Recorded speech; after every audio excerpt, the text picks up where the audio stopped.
Only you, my King, will have the glory in that day.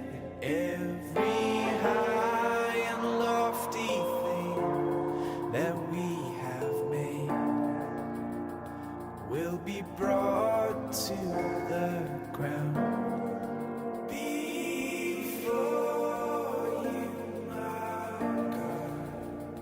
In your presence we will fall down.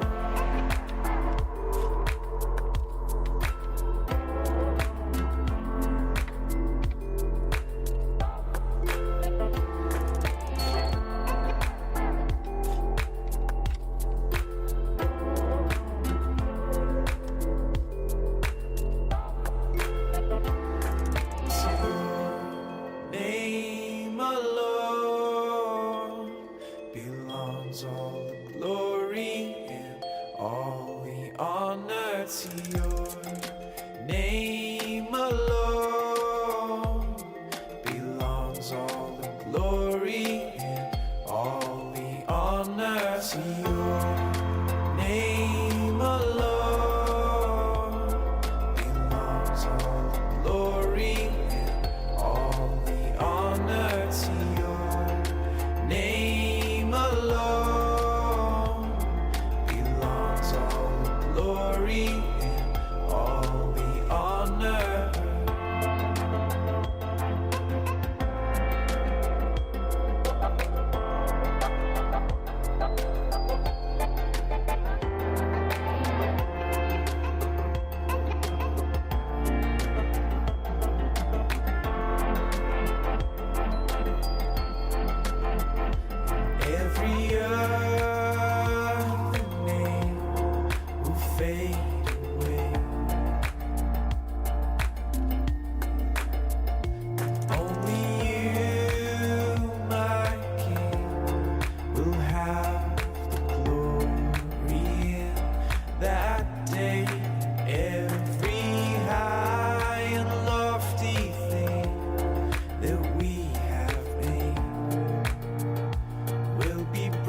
Olá pessoal, tudo bem? Essa aqui é a celebração Nova Vida que acontece no nosso canal todo domingo às 7 horas da noite. Seja muito bem-vindo e que possamos adorar juntos ao nosso Deus, amém? Vamos orar? Senhor Deus, muito obrigado por este dia, muito obrigado por este culto, Pai, que nós possamos te adorar com todo o nosso coração e que este culto venha a ser muito abençoado e a palavra venha edificar as nossas vidas, Pai. É isso que te pedimos e te agradecemos. Em nome de Jesus, amém. Vamos para o louvor.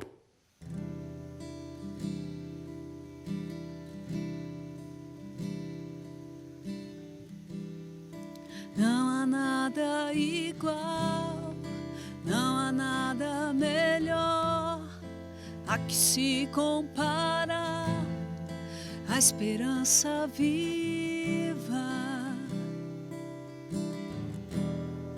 tua presença.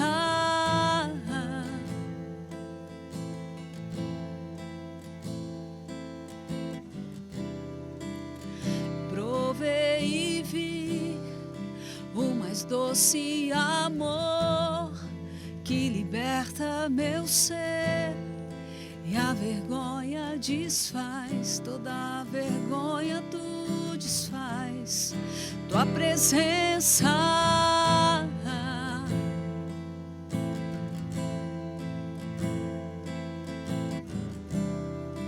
Não há nada igual, não há nada melhor a que se compara a esperança viva. Tu és a nossa esperança, tua presença.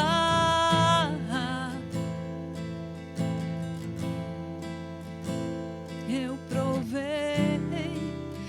provei e vi o mais doce amor que liberta o meu ser, e a vergonha desfaz, tua presença.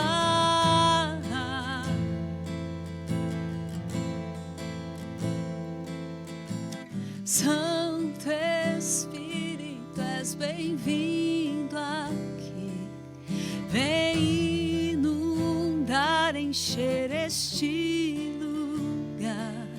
É o desejo do meu coração sermos inundados por tua glória, Senhor.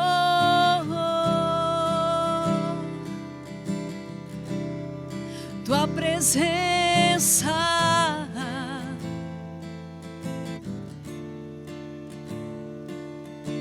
Santo Espírito, és bem-vindo aqui, vem inundar, encher este lugar. É o desejo do meu coração sermos inundados por tua glória, Senhor. Tua presença enche esse lugar, enche as nossas vidas, enche as nossas casas. Tu és bem-vindo aqui, Espírito de Deus, Espírito de Cristo. Eu provei e vi o mais doce amor que liberta meu ser, e a vergonha desfaz, tua presença.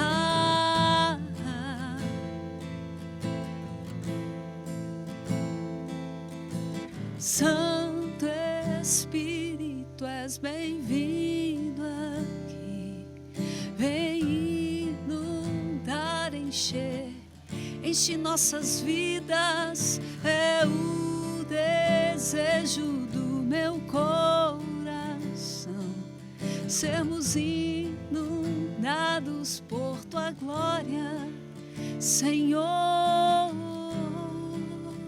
Tua presença, tua presença inunda as nossas vidas. És bem-vindo aqui, tua presença em nós. Queremos estar cheios de ti. Santo Espírito, és bem-vindo aqui, vem inundar, encher este lugar. É o desejo do meu coração. Inunda, inunda, inunda. Santo Espírito, és bem-vindo aqui. Vem inundar, encher este lugar. É o desejo do meu coração, sermos inundados por tua glória, Senhor. Tua presença em nós, és bem-vinda, Senhor.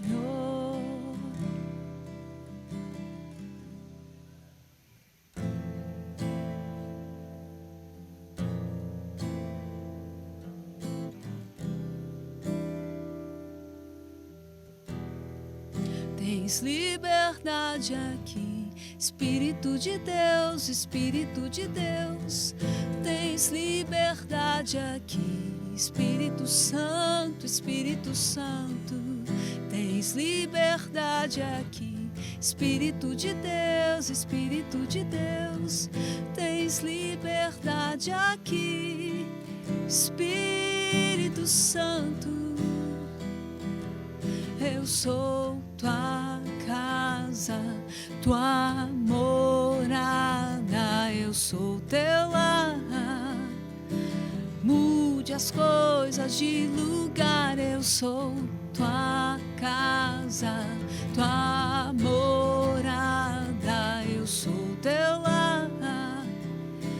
Mude as coisas de lugar, eu sou tua casa, tua morada, eu sou teu lar. Mude as coisas, eu sou tua casa, tua morada, eu sou teu lar. O teu perdão é completo, o teu perdão é completo.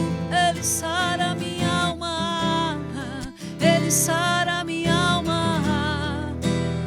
O teu perdão é completo, o teu perdão é completo. Ele sara minha alma, Ele sara minha alma. Tens liberdade aqui, Espírito de Deus, Espírito de Deus. Tens liberdade aqui, Espírito Santo, Espírito Santo. Tens liberdade aqui, Espírito de Deus, Espírito de Deus. Tens liberdade aqui, Espírito Santo. Eu sou tua casa, tua morada, eu sou teu lar.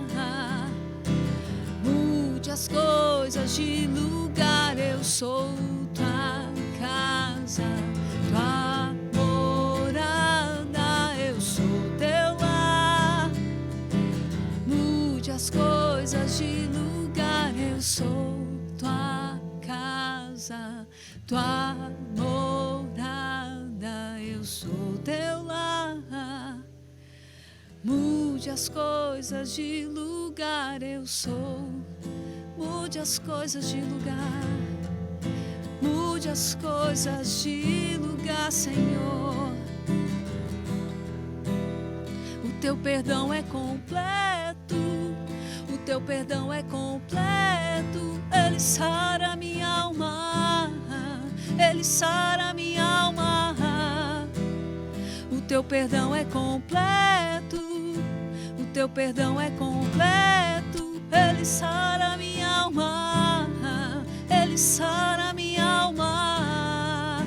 Tens liberdade aqui, Espírito de Deus, Espírito de Deus. Tens liberdade aqui, Espírito Santo, Espírito Santo. Tens liberdade aqui, Espírito de Deus, Espírito de Deus. Tens liberdade aqui, Espírito Santo.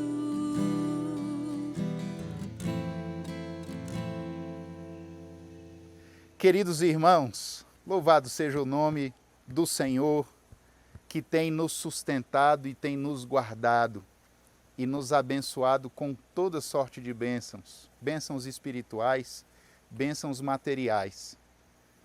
Eu estou aqui me lembrando da gratidão do apóstolo Paulo aos filipenses, quando ele agradece por todas as ofertas que receberam dos irmãos daquela igreja, suprindo todas as necessidades dele.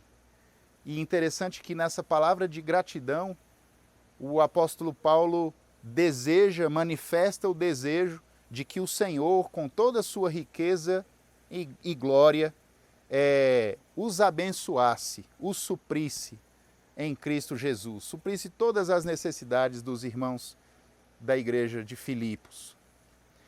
Queridos, isso não significa barganha, isso não significa um toma lá da cá, isso não significa porque os irmãos de Filipos abençoaram Paulo, supriram as necessidades do apóstolo, então agora eles receberiam um retorno de Deus, como muitas vezes a gente vê aí na teologia de muitas igrejas dos nossos dias, que chamam a uma negociação com Deus, que a pessoa dá e o Senhor dá em dobro, e o Senhor retribui em dobro.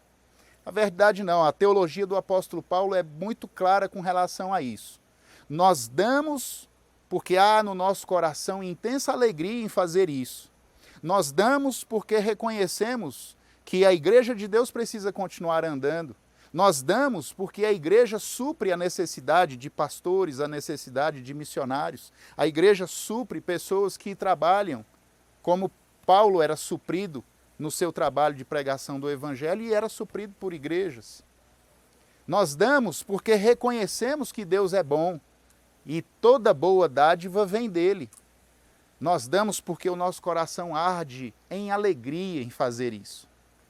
E é com toda essa motivação que eu quero incentivar a você a depositar o seu dízimo, sua oferta, sua contribuição, a transferir para a conta da nossa igreja a sua dádiva, a sua doação, sabendo que o ato de fazer isso, ele só é possível de acontecer porque já houve uma iniciativa de Deus.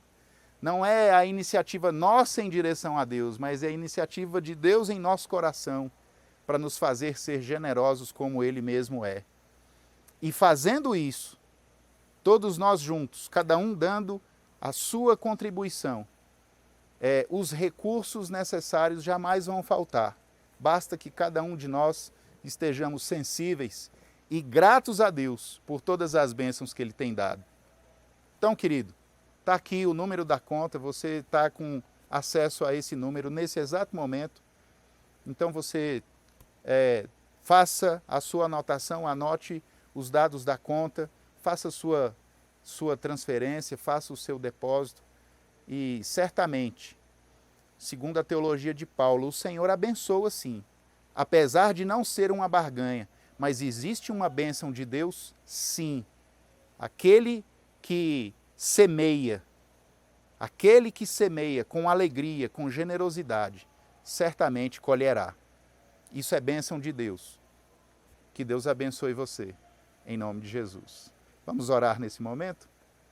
Senhor, queremos agradecer aos irmãos que abrem seus corações nesse momento de contribuição, de doação, de oferta, de dízimos. Que o Senhor abençoe os teus filhos, que o Senhor inunde o nosso coração com a certeza de que o Senhor, por meio da sua riqueza em glória, há de suprir todas as necessidades e mesmo a nossa doação não nos deixará mais pobres ou nos deixará em necessidade, mas pelo contrário, o Senhor abençoa, o Senhor supre, o Senhor não deixa faltar, meu Deus, para nós aquilo que nós ofertamos com alegria e generosidade. Que o Senhor abençoe a tua igreja dessa maneira, em Cristo Jesus. Aleluia. Que Deus te abençoe.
Agora vamos para o momento da pregação da Palavra de Deus. Mas antes, vamos assistir um vídeo emocionante que vai abençoar a sua vida. Acalma minha alma, aquieta aí. O Pai tá cuidando de tudo pra ti. Descansa nos braços de quem te quer bem. O Pai não despreza clamor de ninguém.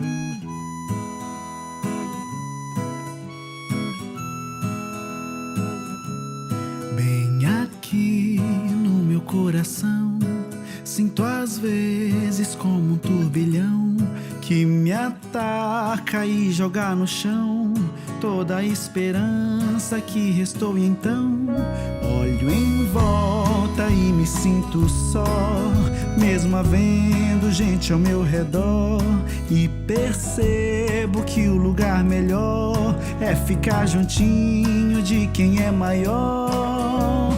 Acalma minha alma, aquieta aí.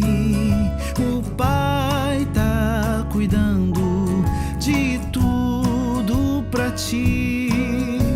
Descansa nos braços de quem te quer bem. O Pai não despreza clamor de ninguém. Sossega, entrega, espera, vai ficar tudo bem, tudo bem.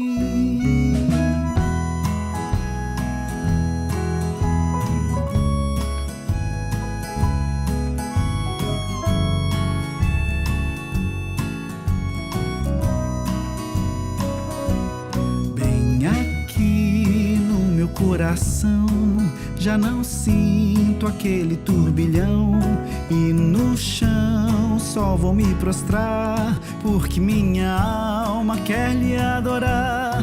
Os meus olhos olham para o céu e recordam que Deus é fiel, e é de lá que o socorro vem, porque seu cuidado sempre vai além. Amado da minha alma, descanso em ti. O teu refrigério é tudo pra mim. Tu tens o domínio de tudo nas mãos, e sabe o anseio do meu coração. Sossego, entrego, eu espero, vai ficar tudo bem, tudo bem. Acalma minha alma, aquieta aí. O Pai tá cuidando de tudo pra ti. Descansa nos braços de quem te quer bem. O Pai não despreza clamor de ninguém. Sossega, entrega, espera, vai ficar tudo bem, tudo bem.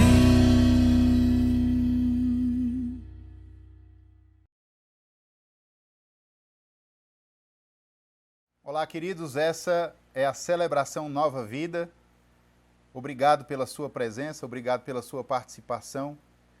Tendo acesso ao nosso conteúdo online, é um privilégio estarmos juntos. Apesar de eu estar aqui, você está aí do outro lado, mas num mesmo coração, num mesmo espírito, uma mesma mente, diante de um mesmo Deus, que é Pai de todos, está em todos e age por meio de todos.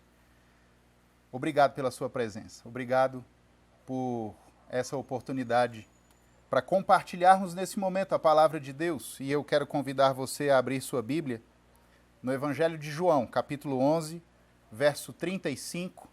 Seja a Bíblia física, seja virtual, o importante é você ter acesso nesse momento à palavra de Deus. João, capítulo 11, apenas o verso 35. Ele diz assim: Jesus chorou. É, simples assim. Jesus chorou. Certamente, Jesus de Nazaré é um ser único, porque só ele tem duas naturezas: a natureza divina e a natureza humana. É verdade. Jesus é 100% homem e é 100% Deus. Ele tem plenamente as duas naturezas, a natureza divina e a natureza humana. É por isso que eu quero pensar com você de acordo com o versículo que acabamos de ler. E, lógico, vamos passear aqui em outros versículos das Escrituras, aqui dentro desse capítulo 8, sobre um Deus que chora. Sim, um Deus que chora. Mas é interessante que parece que o choro é algo tão humano que às vezes dá uma impressão até de fraqueza. Mas diante de alguém que é simplesmente onipotente, onisciente, onipresente, parece que choro não combina com alguém que é todo-poderoso, que é altíssimo. Porque como pode um Deus chorar? Mas parece que na perspectiva de Deus, o choro parece que não combina. Se nós pensarmos no choro como algo sendo humano e que demonstra fragilidade. Mas a verdade é que nós vamos ver que um Deus que chora, ele não deixa de ser poderoso, altíssimo, e não se torna menos Deus por causa disso.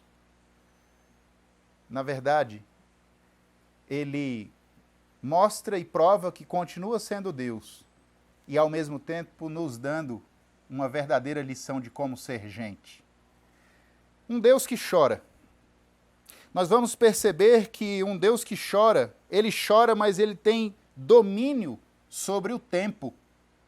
Eu quero que você acompanhe comigo os versículos 17 e 18 do capítulo 11 de João, que diz assim: Ao chegar, Jesus verificou que Lázaro já estava no sepulcro havia 4 dias.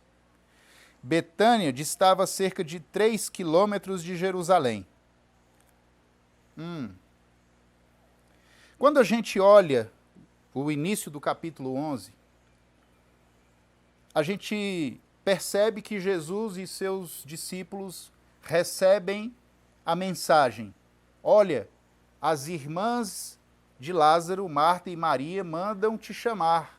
Lázaro está enfermo. E é uma enfermidade grave, uma enfermidade séria. Lázaro estava muito doente. E pede então para chamar Jesus.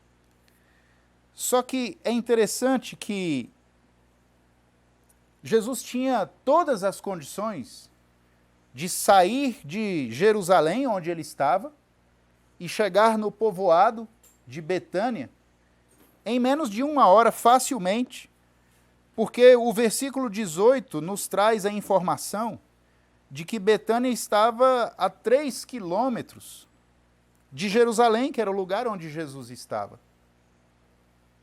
3 quilômetros.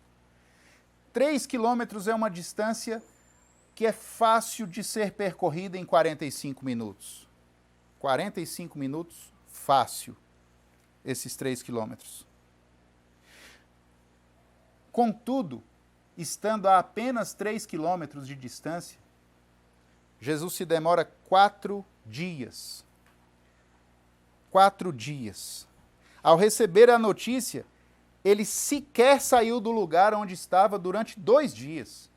Ele recebe a notícia de que Lázaro está com uma doença grave, uma enfermidade séria, e Jesus ainda passa 2 dias no lugar onde estava. E quando Jesus finalmente chega lá em Betânia, Lázaro já tinha 4 dias que tinha morrido e tinha sido sepultado. 4 dias. 4 dias. Só que quando a gente percebe os detalhes e as nuances do texto, a gente começa a entender por que Jesus de Nazaré demorou tanto. Por que demorou tanto?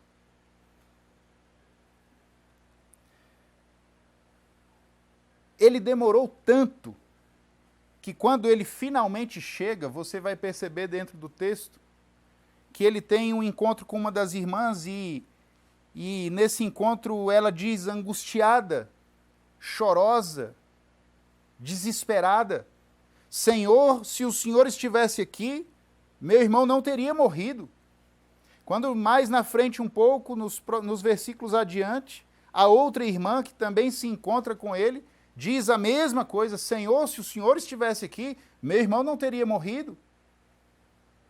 Os próprios judeus que estavam ali por perto, tentando consolar as irmãs chorosas pela perda de Lázaro, eles começam a confabular, a conversar, a discutir uns com os outros, dizendo: mas ele não amava tanto esse Lázaro?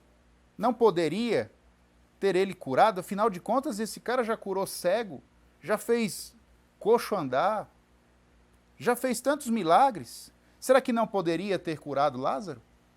Então levanta-se ali esse tipo de discussão. Por quê? Porque na cabeça de todo mundo ele demorou demais.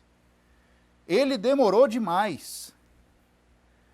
Mas também tem uma razão interessante do porquê Jesus, entre aspas, demora muito a chegar. 4 dias, Lázaro já estava morto há 4 dias. Quando ele pede para chegar ao túmulo, aí uma das irmãs de Lázaro diz para ele: Senhor, já cheira mal. Isso significa que o corpo de Lázaro já estava num adiantadíssimo estado de putrefação. A carne já estava completamente deteriorada. Já cheirava mal, já estava podre. Agora é interessante perceber que havia uma crença, uma crendice oriunda da tradição antiga dos judeus, que dizia que um corpo, uma vez morto, um corpo humano, uma vez morto, a alma saía desse corpo, mas essa alma não ia direto para a dimensão do mundo espiritual, para onde vão os espíritos das pessoas que morrem. O espírito da pessoa, a alma, ainda fica por ali, perambulando, rondando, esperando uma oportunidade de que talvez seja possível retornar a esse corpo. É uma crendice. Era uma ideia que se tinha. Mas essa crendice entendia que depois de 4 dias, ou a partir de 4 dias, o espírito já não voltava mais quando ele percebesse o sinal de decomposição do corpo. Então, a alma partia de vez e perdia-se qualquer esperança da alma retornar ao corpo.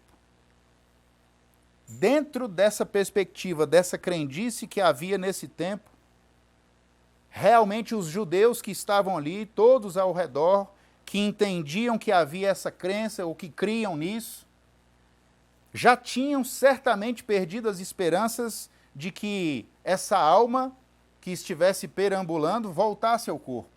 Isso aí já estava descartado. A alma não voltaria ao corpo de Lázaro. Ele já estava em putrefação, adiantada, e não tinha como mais, então, a alma voltar para o corpo. E aí a gente começa a entender por que Jesus demora, então, tanto tempo.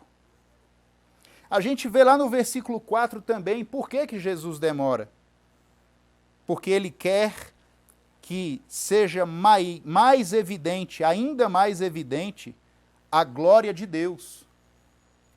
Por que isso? Porque na cabeça de todo mundo você percebe, das irmãs, dos judeus, eu penso que até dos próprios discípulos, os próprios apóstolos de Jesus, talvez até pensaram, não, mas nós estamos acostumados a ver Jesus curar.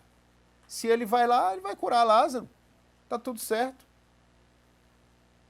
Na cabeça das irmãs, as irmãs entendiam isso. Senhor, se o Senhor estivesse aqui, meu irmão não teria morrido. Por quê? Porque todo mundo sabia. Não, se ele tivesse aqui, ele ia fazer mais um milagre. Ele ia curar Lázaro. Tudo certo. Nada de tão extraordinário.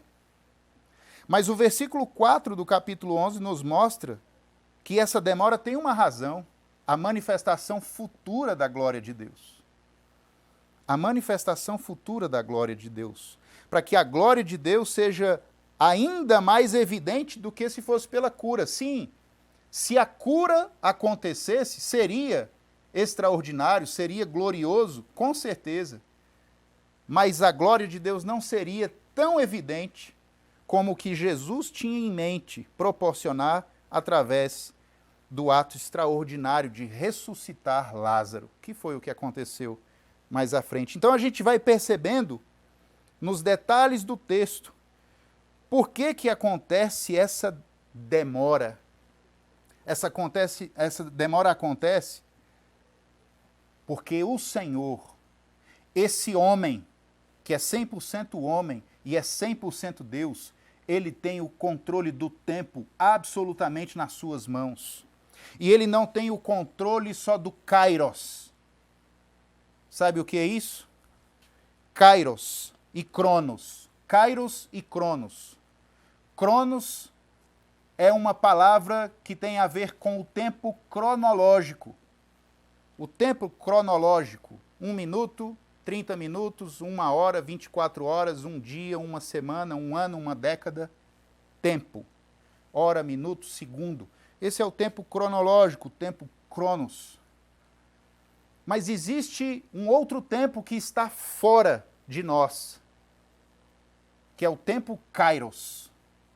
O tempo kairos mostra para mim que esse Deus, ele está no presente, no passado e no futuro ao mesmo tempo.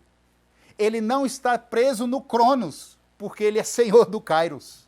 E ele é Senhor do kairos, ou seja, aquele que está no presente, no passado e no futuro ao mesmo tempo. Ele é Senhor do kairos e ele é Senhor do cronos, ele é Senhor de todo o tempo. Ele não está preso à categoria temporal nem espacial, porque ele é Deus. E ele sabe muito bem o que está fazendo. Ele sabe muito bem o que está fazendo. Por isso, que para nós que estamos na categoria temporal, nós que somos do cronos, para a gente que somos seres temporais, diferente de Deus que é atemporal, mas nós que somos temporais, o tempo nos angustia. Se ele demora 4 dias, ou se ele demora 10 dias, ou se ele demora 30 dias, na verdade, para Deus isso não é demora. Ele não está demorando, porque ele faz na hora que tem que fazer, e é perfeito. Para nós parece ser um erro, mas para Deus é perfeito, porque ele sabe exatamente a hora certa de fazer tudo segundo os seus propósitos. A gente percebe que nessa administração do tempo, porque ele tem o tempo nas mãos, a gente nota que um dos seus propósitos também é o ensino aos seus discípulos, lá nos versos 14 e 15.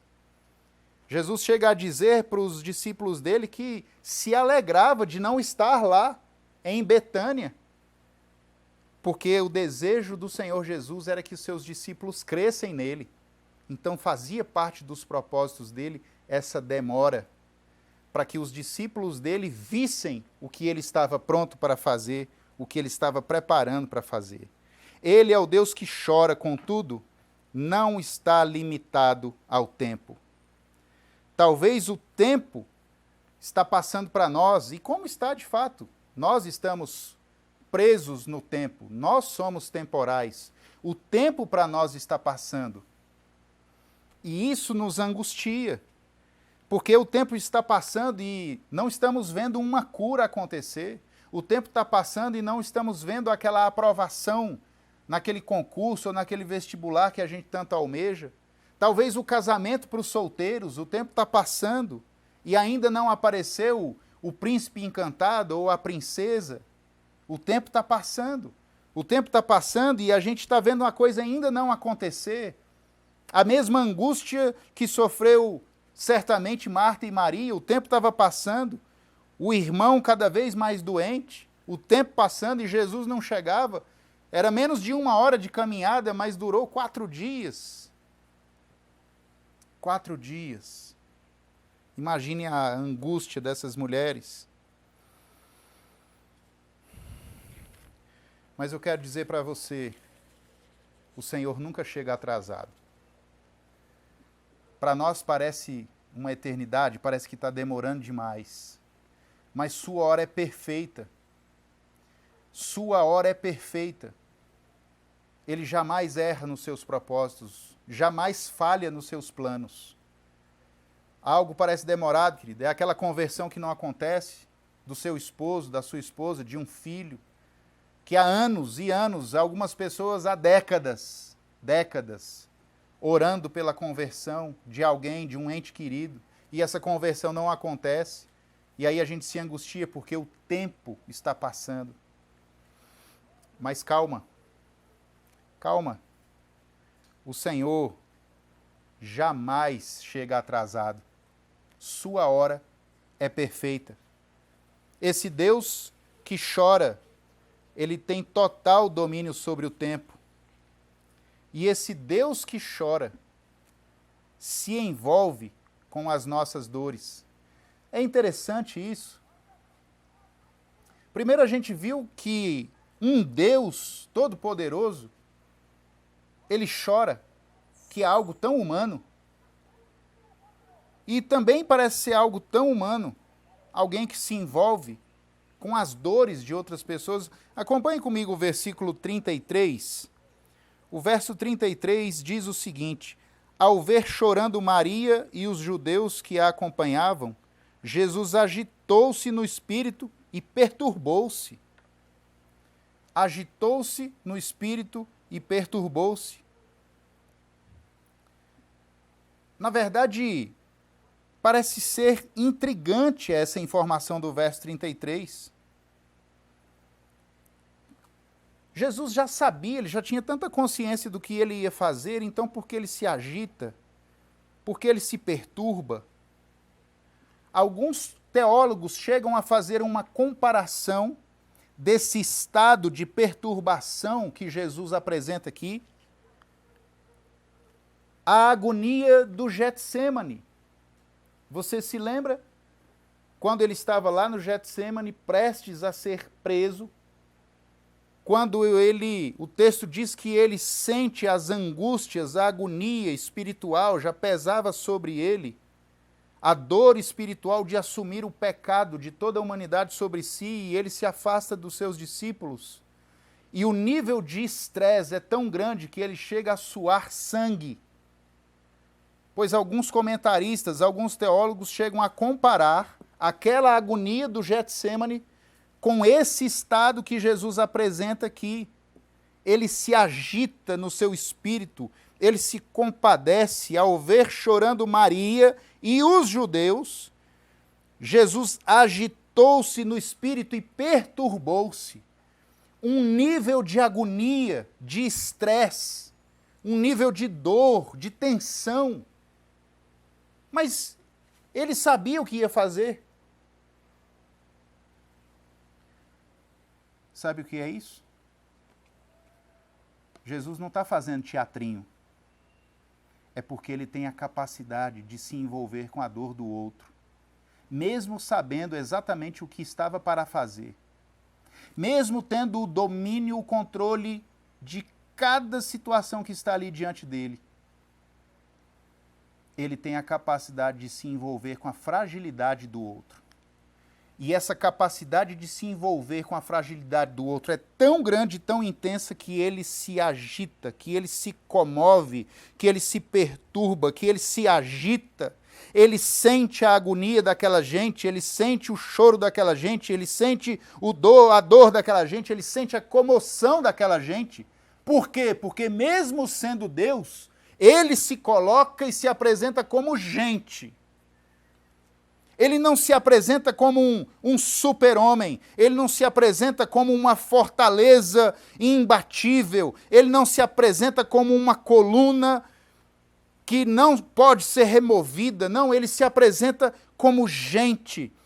E como gente ele se apresenta frágil, ele se apresenta quebrantado, ele se apresenta comovido, ele se apresenta angustiado, sentindo a angústia daquelas pessoas e se angustiando com elas, por causa da dor delas, porque ele sabia o que estava para fazer.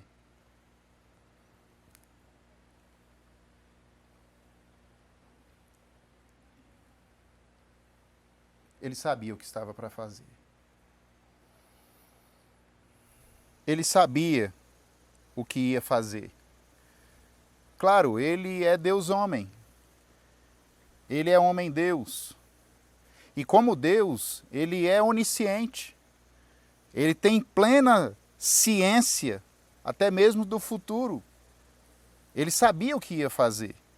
Mas mesmo como Deus, sabendo plenamente o que vai fazer, como homem, Jesus de Nazaré não deixa perder a reação de gente numa hora como essa. Ele teve uma reação própria de pessoas que estão diante da dor da perda de um ente querido. Afinal de contas, Lázaro era amado de Jesus. Lázaro era amigo de Jesus, Lázaro e as irmãs dele. E ele sente no seu coração, ele sente na sua alma a dor daquela perda. E ele se compadece profundamente da dor das irmãs Maria e Marta. Sabe, eu gosto da frase de um teólogo que diz: não se produz um milagre com um coração de pedra. Jesus de Nazaré faz o milagre como Deus que ele é, como Senhor da vida e da morte, como aquele que tem o poder da vida e da morte nas mãos. Mas como gente, como homem, ele não perde a oportunidade, não abre mão de chorar dolorosamente a morte do seu amigo. E mesmo sentindo essa dor na sua alma, como homem, como Deus, ele realiza o milagre. Sabe, como homem, ele, mesmo correndo risco, ele não abre mão de ir a Betânia para prestar seus sentimentos às irmãs, como homem, mas também para agir como Deus e operar o milagre. Mas quando eu falo com relação ao risco, o versículo 8 e o versículo 16 do texto nos mostram que para ir em Betânia ele estaria correndo risco junto com seus discípulos, porque o texto nos diz assim: mestre, isso os discípulos dizendo, há pouco os judeus tentaram apedrejar-te e assim mesmo vais voltar para lá? O verso 16, então Tomé, chamado Dídimo, disse aos outros discípulos: vamos também para morrermos com ele. Havia um risco iminente de uma nova investida dos judeus contra Jesus. Mas mesmo assim ele está disposto a ir até lá para cumprir o seu papel como Deus, que ele sabia que ressuscitaria Lázaro, mas também para cumprir o seu papel como homem e, como tal, chorar a morte do seu amigo junto com as irmãs, ser instrumento de consolo e sentir a dor de outras pessoas. Por quê? Porque ele se envolve com as nossas dores. O Senhor Jesus não está indiferente às nossas dores, às suas necessidades, às nossas necessidades. Ele se apresenta lá para consolar as irmãs e chorar com todos eles. E é o versículo base da nossa mensagem, como vimos, um Deus que chora. E o verso 35 diz, Jesus chorou. Timóteo Carriquer disse que a humanidade do homem está em Deus. Sim, a humanidade do homem não está no próprio homem. A humanidade do homem está no relacionamento do homem com Deus. O homem sem Deus, ele é incapaz. Ele é incapaz de sofrer a dor do outro, é incapaz de estar com o outro, é incapaz de correr o risco de estar com o outro por causa da dor do outro. Porque o homem sem Deus, ele se torna bestial, o homem sem Deus, ele se torna um monstro. O homem sem Deus, ele se torna uma coisa. Mas o homem com Deus, o homem de Deus, ele consegue enxergar o outro, ele consegue ter deferência pelo outro, ele consegue se importar com o outro. Jesus não é indiferente à sua dor, meu querido. Jesus não é indiferente à sua dor, à sua necessidade, ao seu problema, ao nosso problema, à nossa necessidade. Ele é o Senhor e está conosco. Conhece perfeitamente a razão do nosso choro, das lágrimas que rolam pelo nosso rosto. Nossos sofrimentos, todos eles, não passam desapercebidos do Senhor Jesus. Porque Ele é Deus, 100% Deus. E Ele é homem, 100% homem. E Ele sabe exatamente a dor do sofrimento. Vamos orar. Obrigado por Tua palavra, Pai Celestial. Obrigado por Jesus de Nazaré, o Teu Filho, que é Deus, que é totalmente Deus e é totalmente homem. Te adoramos porque como Deus, o Senhor Jesus tem o poder do tempo nas mãos e todos os seus propósitos são cumpridos perfeitamente e poderosamente. Mas como homem, ele sabe o que é padecer, sabe o que é sofrer. Os profetas já diziam, homem de dores, que sabe o que é sofrer. Ele sabe o que é o sofrimento e ele tem a capacidade de se compadecer, de se aproximar, de estar junto por causa da dor do outro. Te adoramos por essa palavra e pedimos que ela seja uma bênção no coração e na vida de todas as pessoas que nesse momento ouvem essa mensagem. Nós oramos assim em nome do Senhor Jesus. Amém. Que Deus abençoe você, em nome de Jesus. É isso então, pessoal. Muito obrigado por quem assistiu até aqui. Não se esqueça aí de se inscrever no canal, deixar o seu like, acompanhe a gente nas redes sociais. Tenha uma boa semana abençoada a todos. Fique com Deus. Que a graça do Senhor Jesus, o amor de Deus, o Eterno Pai, a comunhão, as consolações e os dons do Espírito repousem sobre a vida de cada família que nesse momento nos assiste, sobre toda a Igreja de Deus em Brasília, no Brasil e no mundo, desde agora e por todo sempre. Amém.